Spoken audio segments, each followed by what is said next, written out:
એકાદશીના વ્રત કીધા છે, જેણે એકાદશીના વ્રત કીધા છે, તેના 4 પદાર્થ સીધ્યા છે, તેના 4 પદાર્થ સીધ્યા છે.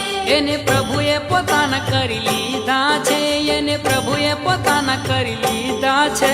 ધન એકાદશી કરીએ તો વ્રજ સુખ પામીએ. ધન